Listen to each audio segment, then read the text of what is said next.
आपने महसूस किया होगा कि जो लोग अच्छे कर्म करते हैं वो परेशान रहते हैं, वहीं जो बुरे कर्म करते हैं वो खुशी से रह रहे होते हैं। अच्छे कर्म करने वाले परेशान होते हैं कि आखिर उन्हें इतनी परीक्षा क्यों देनी पड़ रही है, जबकि जो अधर्म की राह में है वो खुश है और जिंदगी का लुत्फ उठा रहे हैं। भगवत गीता में वर्णित कथा के अनुसार जब भी अर्जुन के मन में कोई दुविधा होती थी तो वो श्री कृष्ण के पास पहुंच जाते थे। एक बार की बात है, अर्जुन भगवान श्री कृष्ण के समीप आकर कहा कि वो दुविधा में है और इसका जवाब वो श्री कृष्ण से चाहते हैं। श्री कृष्ण ने पूछा कि क्या सवाल है। अर्जुन ने कहा, मुझे ये जानना है कि अच्छे लोगों के साथ हमेशा बुरा ही क्यों होता है, वही बुरे लोग खुशहाल दिखते हैं। अर्जुन के मुंह से ऐसी बातें सुनकर श्री कृष्ण मुस्कुराए और कहा, मनुष्य जैसा सोचता है और महसूस करता है वैसा कुछ नहीं होता है, बल्कि अज्ञानता की वजह से वो सच्चाई नहीं समझ पाता है। अर्जुन, उनके ये बात समझ में नहीं आई। इसके बाद श्री कृष्ण ने कहा अर्जुन से, पार्थ, मैं तुम्हें एक कथा सुनाता हूँ। उसे सुनकर तुम समझ जाओगे कि हर प्राणी को उसके कर्म के हिसाब से ही फल मिलता है। प्रकृति हर किसी को अपनी राह चुनने का मौका देती है। अब वो मनुष्य की इच्छा पर निर्भर करता है कि उसे धर्म की राह चुननी है या अधर्म की। कथा शुरू करते हुए श्री कृष्ण ने कहा, एक नगर में दो पुरुष रहा करते थे। एक पुरुष व्यापारी था जिसके जीवन में धर्म की बहुत महत्ता थी। वो पूजा पाठ में यकीन रखता था। वो हर रोज़ मंदिर जाता था और दान धर्म भी करता था और हर रोज़ भगवान की पूजा करता था। वहीं दूसरा पुरुष बिल्कुल विपरीत था।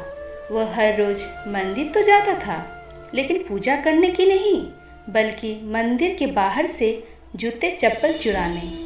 उसे दान और धर्म से कोई लेना देना नहीं था। समय बीतता गया और एक दिन बहुत जोर की बारिश हो रही थी। इसी वजह से मंदिर में पुजारी के अलावा कोई नहीं था। ये बात जब दूसरे पुरुष को पता चली तो उसने कहा कि ये सही मौका है मंदिर का धन चुराने का। पंडित से नज़र बचाकर उसने मंदिर का सारा धन चुरा लिया। उसी समय धर्म कर्म में विश्वास रखने वाला व्यक्ति भी मंदिर पहुंचा। दुर्भाग्य से मंदिर के पुजारी ने उसे ही चोर समझ लिया और चिल्लाने लगे। वहाँ लोग एकत्र हो गए और उसे बहुत मारा। किसी तरह वो बचते बचाते वहाँ से निकला तो दुर्भाग्य ने उसका साथ वहाँ भी नहीं छोड़ा।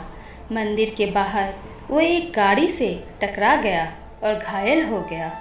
फिर वो व्यापारी लंगड़ाते हुए घर जाने लगा तो रास्ते में उसकी मुलाकात उस पुरुष से हुई जिसने मंदिर से धन चुराया था। उसने कहा, आज तो मेरी किस्मत चमक गई, एक साथ इतना सारा धन मिल गया। ये सब देखकर उसे बहुत बुरा लगा और उसने अपने घर से भगवान की सारी तस्वीरें निकाल दी। कुछ सालों बाद दोनों की पुरुषों की मृत्यु हो गई।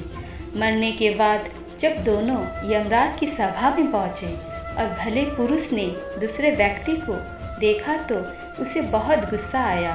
उसने क्रोधित होकर यमराज से पूछ ही लिया, मैं तो हमेशा अच्छे काम करता था, दान में विश्वास रखता था, उसके बदले जीवन भर मुझे अपमान और दर्द ही मिला और इस व्यक्ति की नोटों से भरी पोटली, आखिर ऐसा भेदभाव क्यों?